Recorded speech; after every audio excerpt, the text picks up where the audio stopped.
사실 오늘 본문은 구속사적인 관점에서 아주 긴장된 순간이기도 합니다. 구속사가 무엇입니까? 구원의 역사. 하나님께서 우리 인류를 구원하시기 위해서 펼쳐 가시는 그러한 구원의 역사를 구속사라고 그렇게 말합니다. 하나님은 인류를 구원하시기 위해서 아브라함을 택하셨죠. 바벨탑을 짓던 그 공동체 안에서 아브라함을 택하시고 그에게 큰 민족을 이루어 주시겠다고 약속하여 주셨습니다.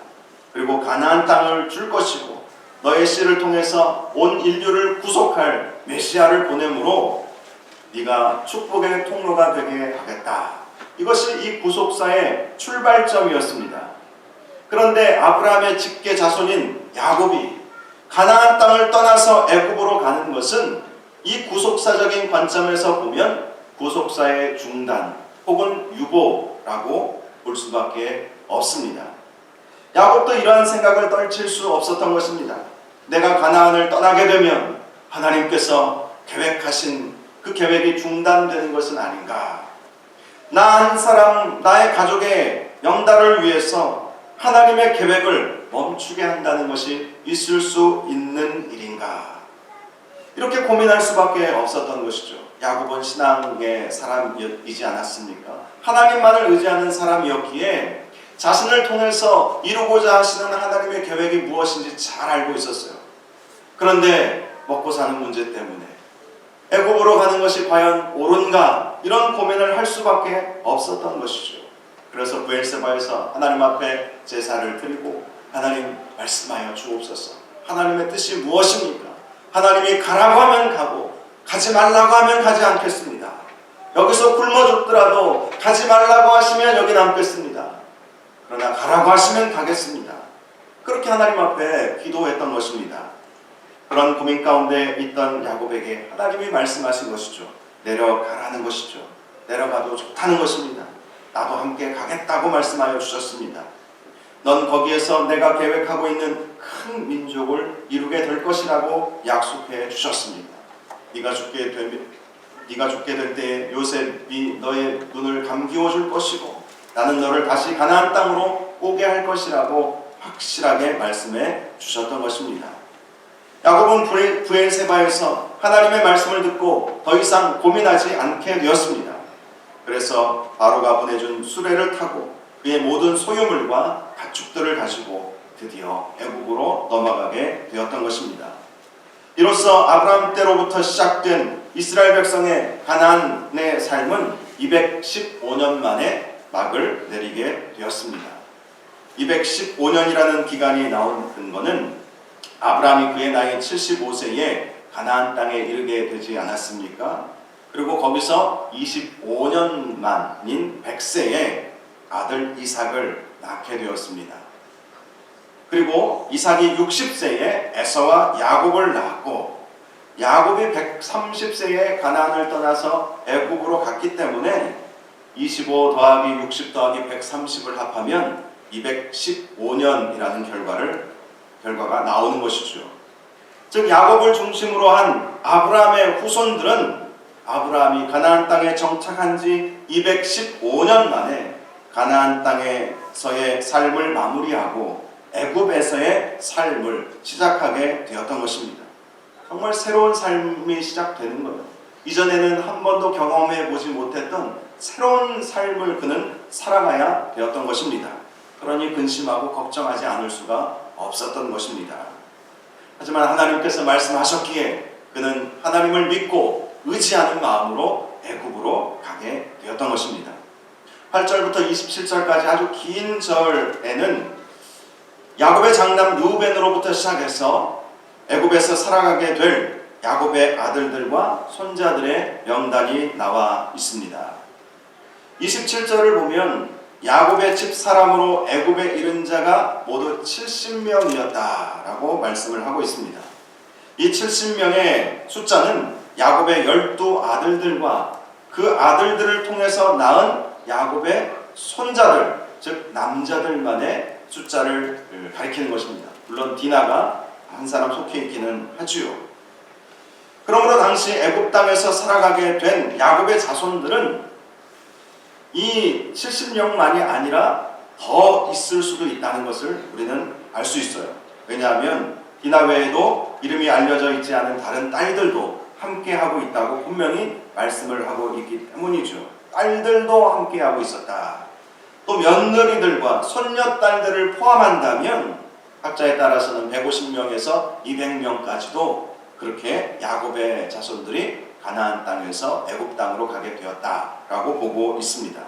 실로 엄청난 대이동이라고 할 수 있죠. 28절을 보면 야곱이 유다를 요셉에게 미리 보냅니다. 그리고 바로 왕이 허락해준 고센 땅으로 인도해 가도록 그렇게 했습니다.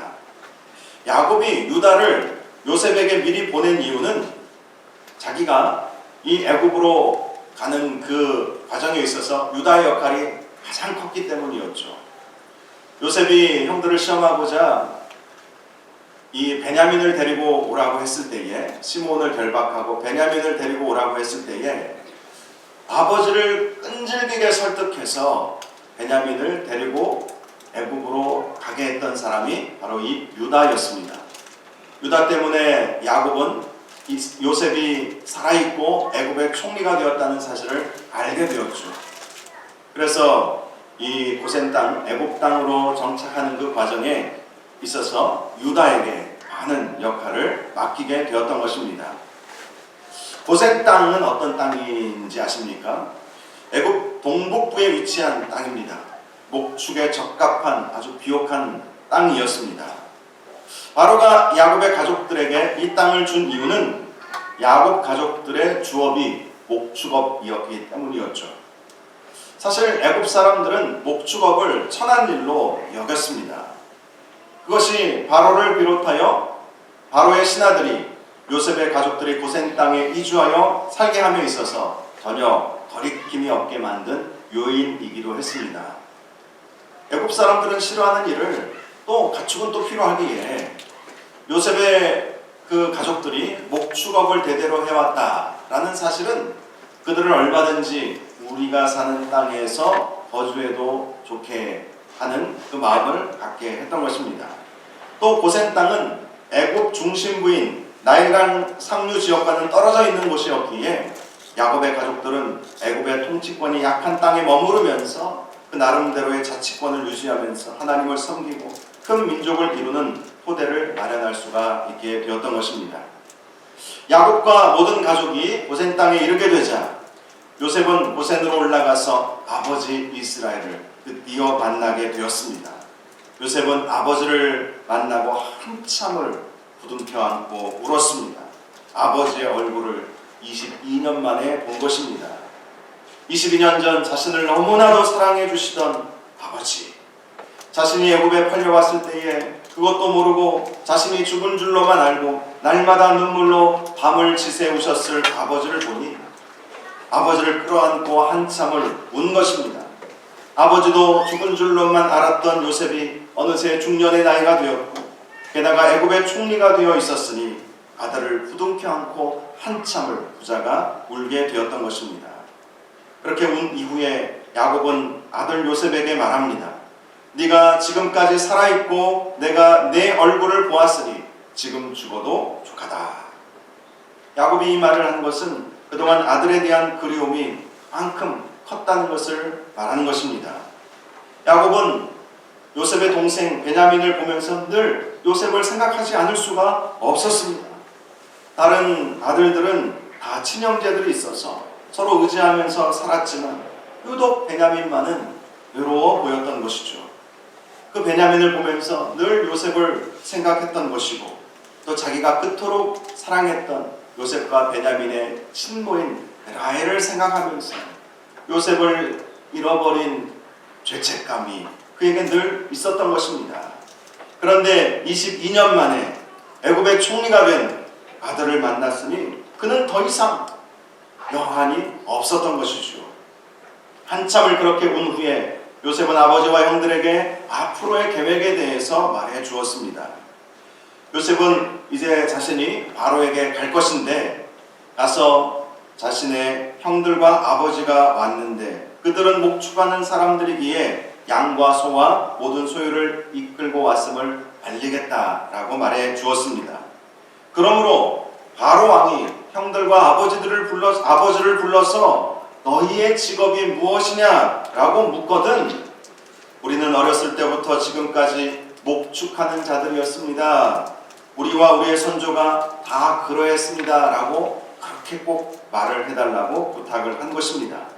그러면 애굽 사람들이 목축을 가증히 여기기에 이 고센 땅에 우리가 평온하게 살아갈 수 있을 것임을 알려주었던 것입니다. 여기서 우리는 요셉의 또 하나의 지혜를 발견하게 되죠. 요셉은 자기가 총리로 있을 때에는 자신의 권세로 자기 가족들을 지켜낼 수 있었습니다. 하지만 세상의 권세가 어디 영원합니까? 또 자기가 죽게 된다면 여전히 애굽 땅에서 살아가야 할 자기 가족들, 자기 후손들이 걱정이 될 수밖에 없었습니다. 그래서 애굽 사람들의 눈치를 보지 않고 살아갈 수 있는 고센 땅을 택하여 그곳에 정착하게 하려고 했던 것입니다.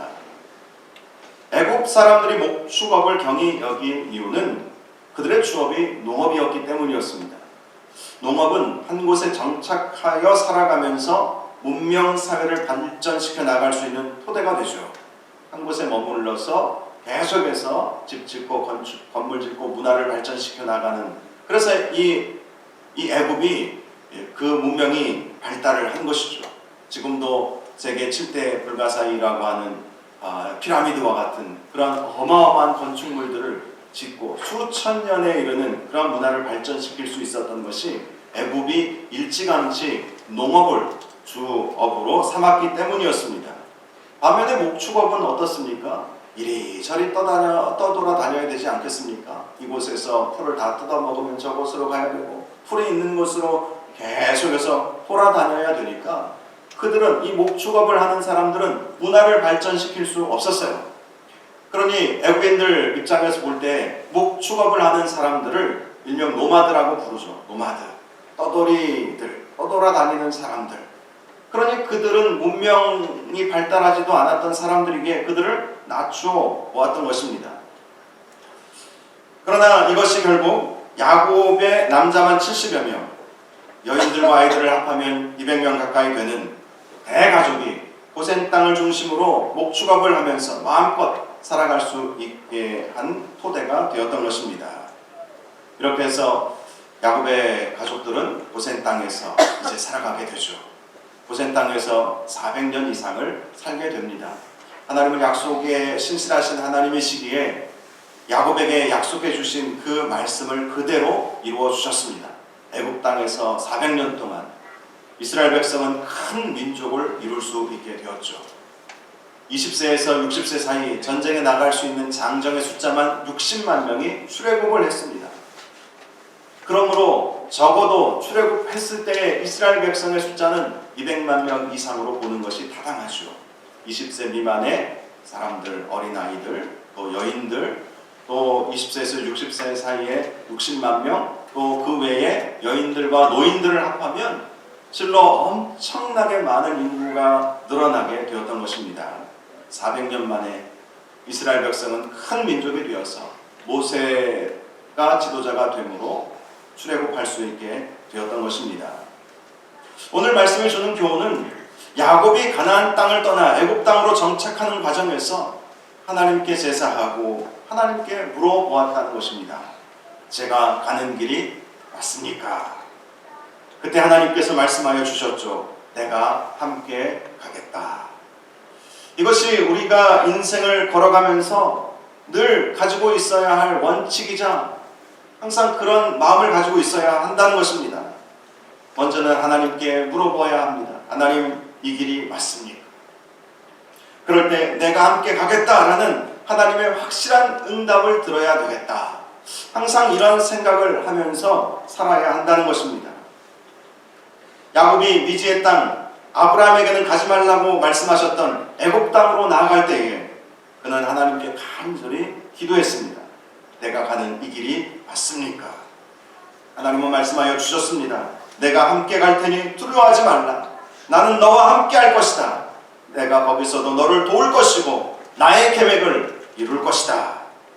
이 음성을 들었던 것처럼 우리도 항상 어떤 길을 걸어갈 때에 그렇게 하나님께 묻고 하나님의 음성을 들어야 하는 것입니다. 그 길이 가장 안전한 길인 것입니다. 나그네 두 사람이 길을 가고 있었습니다. 그들이 가야 할 길은 멀고도 아득했습니다. 목적지까지 가려면 높은 산과 바다와 골짜기를 넘어야 했습니다. 그때 한 나그네가 말했습니다. 우리가 갈 길은 아직도 멉니다. 그러나 하늘을 바라보면서 가노라면 목적지에 닿을 수 있을 것입니다. 그러자 다른 나그네가 말합니다. 길이란 땅에 있는 것이지요. 땅을 보면서 걸어가야 하지 않겠습니까? 하늘을 본다고 길이 보이겠습니까? 한 나그네가 대답했습니다. 하늘을 보면 가야 할 방향을 알 수 있습니다. 저는 하늘을 보고 가겠습니다. 그러자 다른 나그네가 대답합니다. 땅을 보아야 길을 찾지요. 나는 땅을 보면서 가겠습니다. 이렇게 두 나그네는 서로 자기 의견만 고집하다가 각자의 길을 가기로 했습니다. 한 나그네는 부지런히 하늘을 보면서 걸었습니다. 하늘의 해와 달이 길을 비추어 주었고 별들이 반짝이며 가는 길을 안내해 주었습니다. 때로는 눈, 비가 올 것을 알려주었고 바람이 부는 방향도 알려주었습니다.